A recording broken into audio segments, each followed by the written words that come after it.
Hey guys, I just spent a little bit of time just kind of looking at some old things that Ed has floating around here. And we weren't really planning to make any kind of a formal video, but he got started and I just turned the camera on.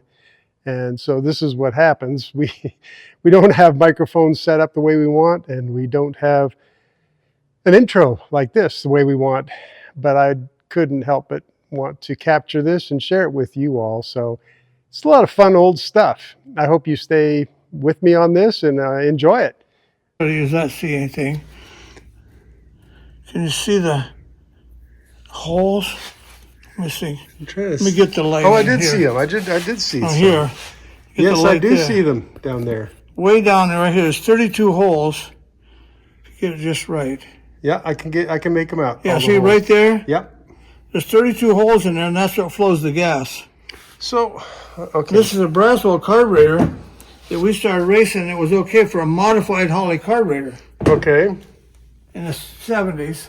Yeah. Then he ended up with, he made some 4 barrels, and he knew enough about carburation that Chrysler, I think he took it to Chrysler in maybe 1973 or 4 or 5 when they had trouble with their emissions. They hired him to go there and straighten out his emissions, maybe for 6 months. No kidding. And that's when they came with that electronic stuff on an air cleaner on Chrysler. Oh, right. So this is just some guy that would show up at the races? Braswell. He's still in business in Tucson. Really? Braswell carburetors. So this happens to be a Roman numerals here somewhere on it, right here. Right there, maybe. Oh, yeah, I can see something there. Ingram. That's Randy Ingram's 55 Chevy. So that's what this was built for? Yeah. It's got the big pump to it. Uh-huh. All the good stuff. So he literally drilled all the guts out of it? Yeah, and pressed tubes in them bigger than they're supposed to be. Yeah, they look big. They are huge. And changed this is all different. The tubes are different.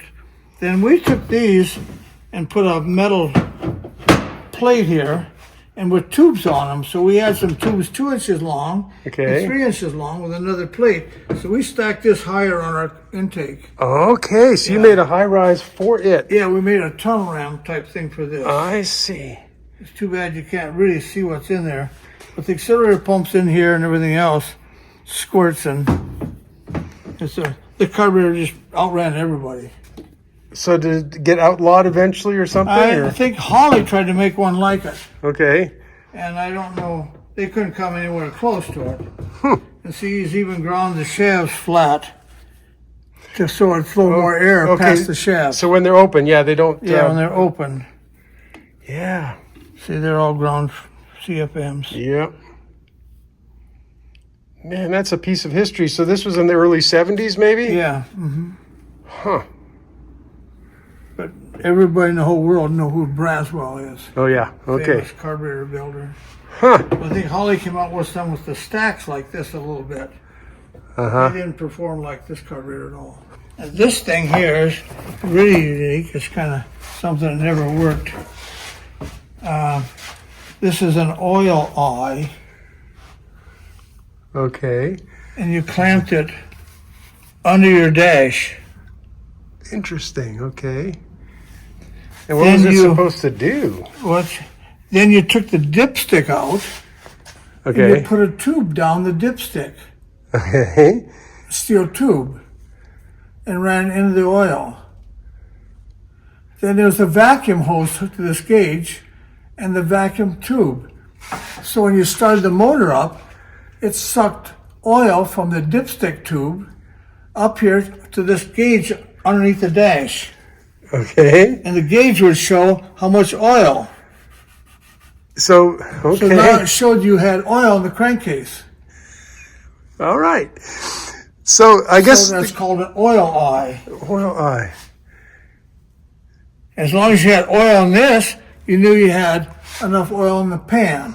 So I guess as long as you calibrated it right when you put it in, so you knew where you were, then you would... If it got low, you could either add some oil or shove the thing down the dipstick more, down the pan some more, till you're completely out of oil, I guess.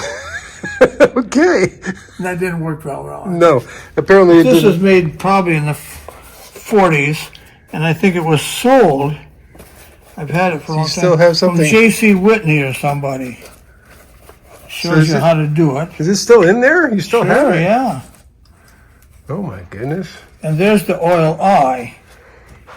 It's even had a light in it. Oh man, you wired it up and it had... Yeah. And you hung it underneath the dash. Mm-hmm. And you had a vacuum line that went to it. This is the light. Vacuum line, the other line went in the oil down the dipstick hole. Okay. And sucked oil and filled this oil eye with oil, and then you knew you had oil in the pan. If you got a couple quarts low where it wasn't in here, then you could add a quart or so. Yeah, you don't have to go open the hood unless you need to. Yeah. I see. Probably sold for $4 or $5. Huh. It's something that never really worked. I guess it didn't work. Yeah, let's keep this together with it. Yeah. Should be in a museum someplace or something. Yeah, well, you've got a museum here. We just have to share more of the information.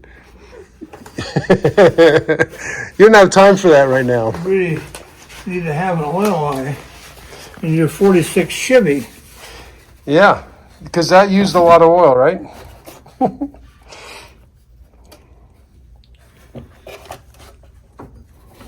There's something else here that's kind of funny too.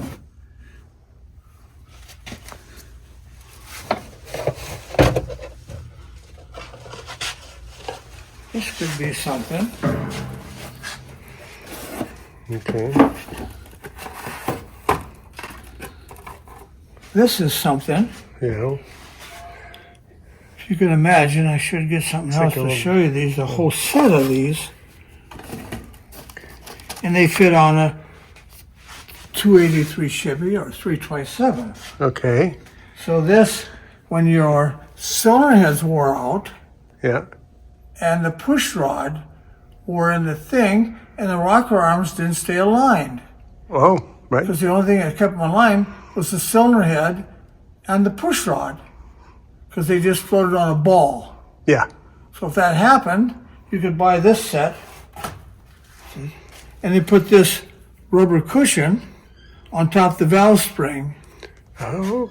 Then you put this metal thing set inside here. I don't know if you can see that very well. Yeah, I think I can. It's got obviously a tapered design Yeah, to tapered design here, fits down in here. Mm-hmm. Now, this holds this on the valve spring, and the rocker arm sets in here and realigns it. Oh, yeah, it has to stay right there. Okay. Yeah, it has to stay here Wow. for probably a couple miles or so. Yeah.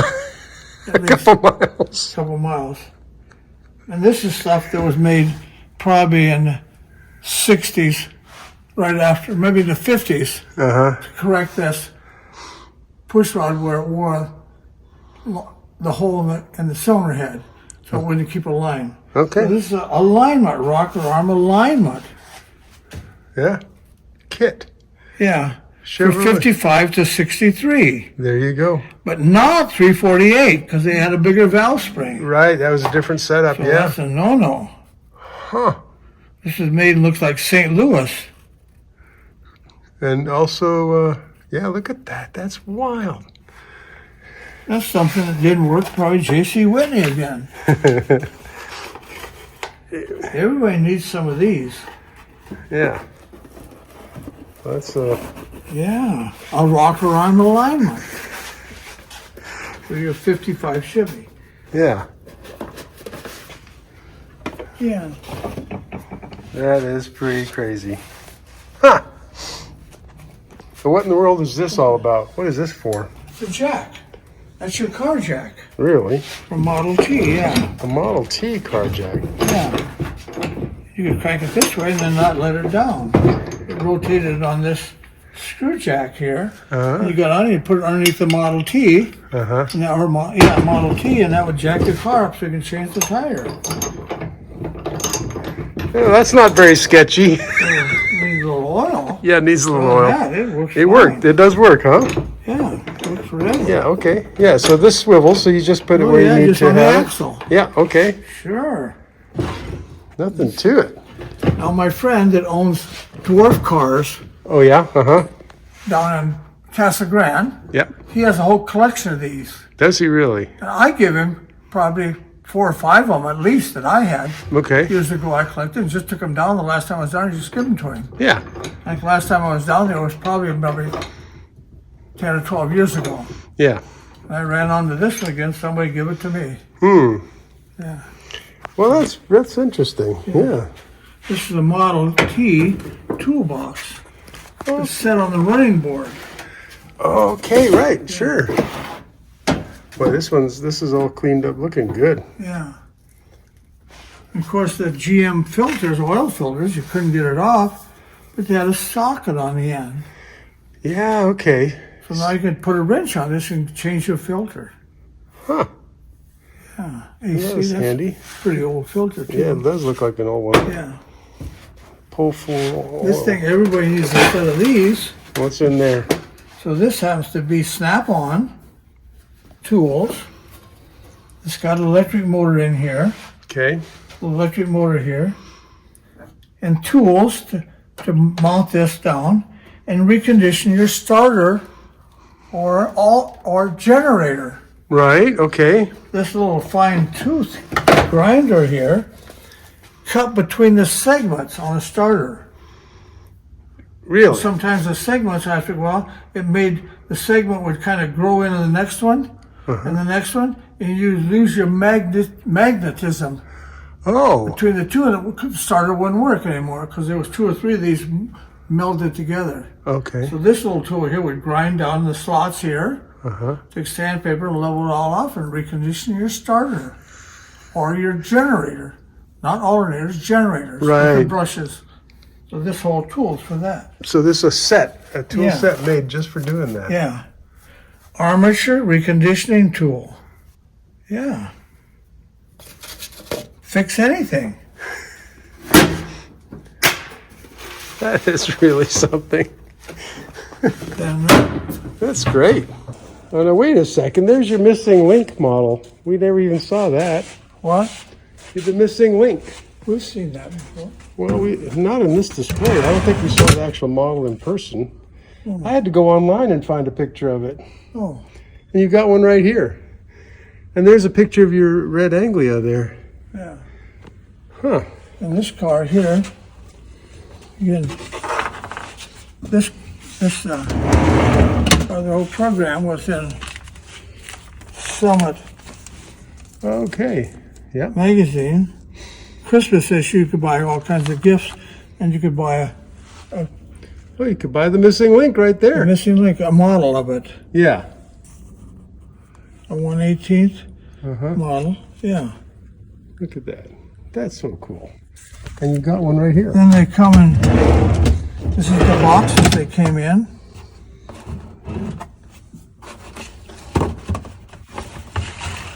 Here's a picture.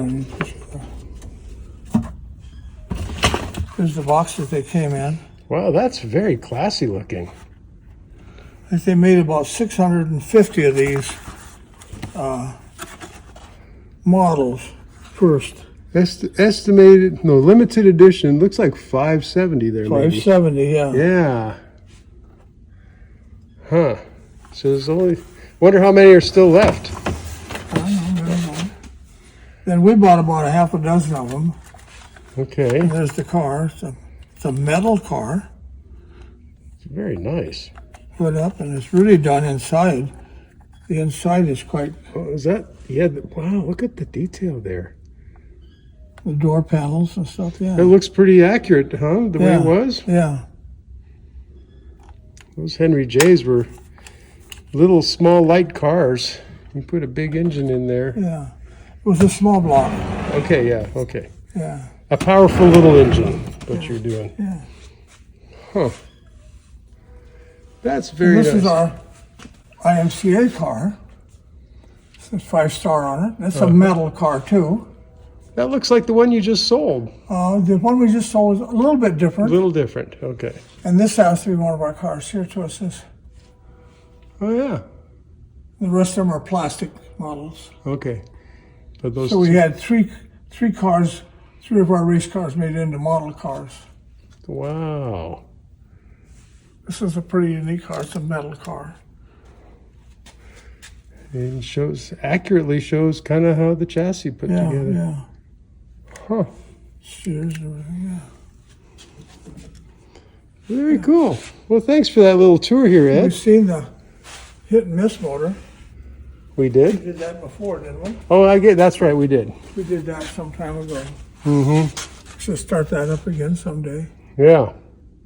Okay, so what this looks like something out of an old Frankenstein movie. I don't A little know. bit, but not really. Okay. It's an oscilloscope. This shows you your sparks and stuff. And it says different RPMs on it and carbon combustion chamber efficiency. This is kind of a late model test equipment. Okay. So this isn't that old, It huh? isn't that old, no. Okay. Sun Electronics. A little bit like the oscilloscopes. One other time, a guy came here trying to sell me one. It was twice this big for something like $27,000. Oh my goodness. And I told him that I'd have to have cars lined up all the way down the street Yeah. and charge them $300 a piece to just check them. Yeah. And if there was anything wrong with them, particularly if something on the gauges was maybe should be 200, and if it was 180, I would have a chance to sell him something new, even though it would probably run just perfect at 150. We still have to sell him everything he needs to pay for that scope. Too expensive. Too expensive. So we had a little fun with that time. I had a Vega here at the time.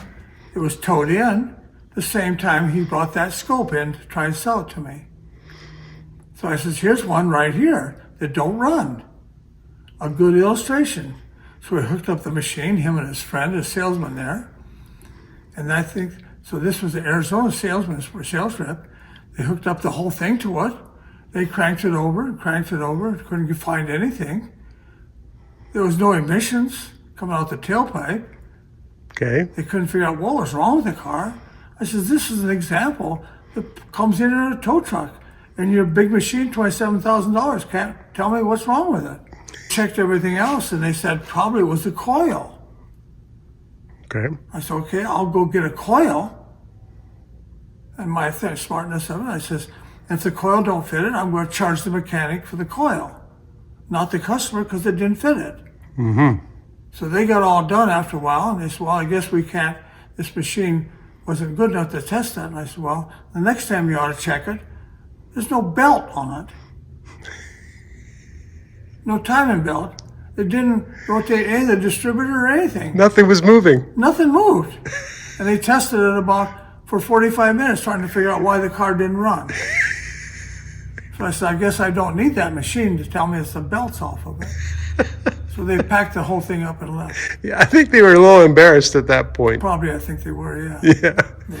Wow. So that's one of the things. This is a machine here. It's a 1956. Okay. Came out up in a town up in northern Arizona. Why it has a little scroll here.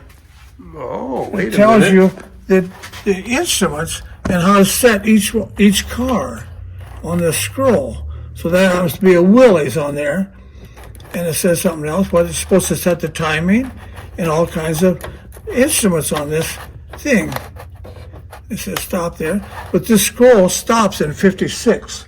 Oh, okay. So this had to be a machine that was built somewhere, and they had the specifications to a 56 motor. That's where the machine stopped. Yeah. The scroll stopped. So the scroll was made after And you that. could put this on here and check the distributor.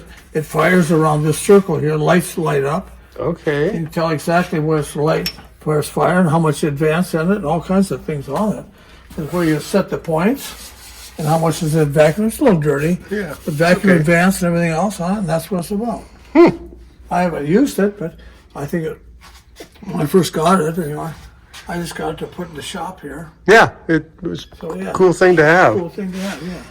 Yeah, Yeah. adjust the speed of it and tell you when it's advancing Mm-hmm. and everything else. So it's a pretty cool machine. Yeah. Pretty cool. Yeah, When you opened your own shop, this was already a well-used machine. yeah, it was. Yeah. I opened in '68 and the machine stopped at 56. Yeah. Yeah. So it's already old. Yeah, Huh. it's interesting. Hey, I just got to say thank you for watching, subscribing. If you're watching to the end, hey, I like you. You're my kind of guy.